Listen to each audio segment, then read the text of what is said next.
Ajitabh sir, ये सफर जो चल रहा था, लिखने का कीड़ा कहाँ से है? लिखने का कीड़ा एक्चुअली बहुत पहले से ही था। स्कूल टाइम में भी जो अच्छा। स्कूल मैगजीन वगैरह होती थी तो मैं उसमें भी लिखता था। हम्म। और उस टाइम बहुत अच्छा लगता था क्योंकि उस टाइम ना सिलेक्शन होता था, अगर 10 लोग भेजते तो एक लोग होता था। और नसीब अच्छी थी या मेरी राइटिंग अच्छी थी मुझे नहीं पता, बट मेरी छपती थी। अच्छा। और जब मैं कॉलेज आया तब मैं नॉवेल्स पढ़ने लगा। अच्छा। तो नॉवेल्स पढ़ने के बाद लिखा यार हमारे पास भी उस टाइम, आई थिंक 2010 की बात कर रहा हूँ, उस टाइम ऑर्कुट हुआ करता था। Orkut, right. ऑर्कुट अब शायद हाँ, अब बंद है गया, आई अब डोंट नो। तो पता नहीं यहाँ इंडिया में तो नहीं है शायद। ना।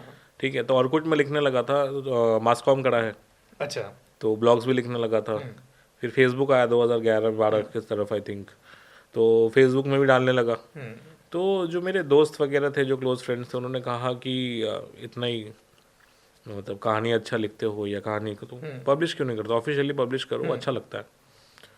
दैट्स द टाइम जब मैंने सोचा कि यार ट्राई करते हैं, तो मैंने खुद से ही एक कहानी लिखा। खुद से ही उसको एक मुखर्जी नगर में, यहाँ पे नॉर्थ कैंपस में मुखर्जी नगर गया। किसी ने मुझे बताया कि वहाँ पे प्रिंटिंग का बहुत सस्ते में काम होता है। अच्छा।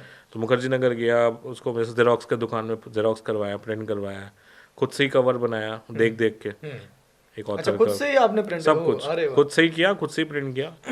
और खुद से ही वो आई थिंक 60-70 किताब खुद से ही प्रिंट। मैंने 80 का बोला था क्योंकि मेरे पास बजट 80 का था, बट वो कटिंग वटिंग में कुछ रहेगा, तो आई थिंक 60-70 किताब ही मुझे मिले थे।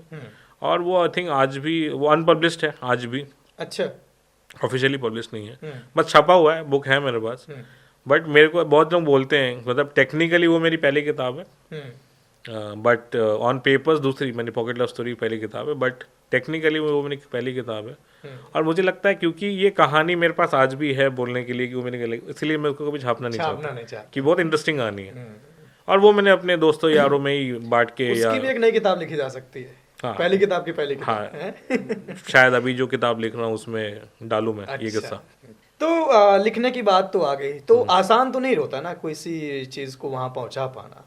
तो आप जमशेदपुर के हैं, जी दिल्ली में आके रहना, जी। तो ये दिल्ली में इतना अपना नाम कमाना, 10 साल आपको हो गए, आज हर कोई जानता है अजिताभ बोस जी को। तो थोड़ा सा मुझे दिल्ली का बताएं, थोड़ा सा दिल्ली का माहौल कैसा रहा, कितना टाइम लिया दिल्ली ने आपको एक्सेप्ट करने में? दिल्ली एक्चुअली सबको एक्सेप्ट कर लेती है, अच्छा। हम दिल्ली को एक्सेप्ट नहीं कर पाते हैं अच्छा। क्योंकि हम लोग जैसे आपने मैं एक छोटा शहर का हूँ, हम्म। ठीक है। हम लोग टीयर 2 सिटी में आते हैं, और टीयर 1 सिटी में आना एक बहुत डिफरेंसेस है। कल्चरल वाइज भी देखो या बिल्डिंग वाइज भी देखो, इंफ्रास्ट्रक्चर बहुत बड़ा होता है यहाँ की, मेट्रो स्पीड सब कुछ अलग है अगर आप एक छोटे शहर से कंपेयर करो, स्पेशली दिल्ली को जो राजधानी है। तो ऑफकोर्स मुझे इनिशियली बहुत टाइम लगा, मुझे कुछ चीज़ें समझ नहीं आती थी कि ऐसे कैसे। जैसे मेरे को याद है आज भी, मैंने जब पहली बार एक लड़की को सिगरेट पीते हुए देखा था, मुझे लगा था है ऐसा भी होता है। ये कैसे हो रहा है। हाँ। मुझे लगा था कि ये तो गलत कर रही है। गलत कर रही है, फिर समझाओ मुझे इसको। समझ में आया कि अरे नहीं ये तो नॉर्मल है।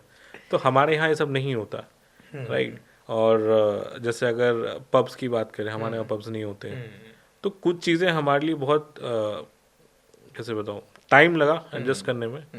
बाकी लोग तो देखो सारे भारतीय हैं, सब सेम ही हैं, सब एक ही दिशा में भाग रहे हैं, तो उतना प्रॉब्लम नहीं हुआ था मुझे।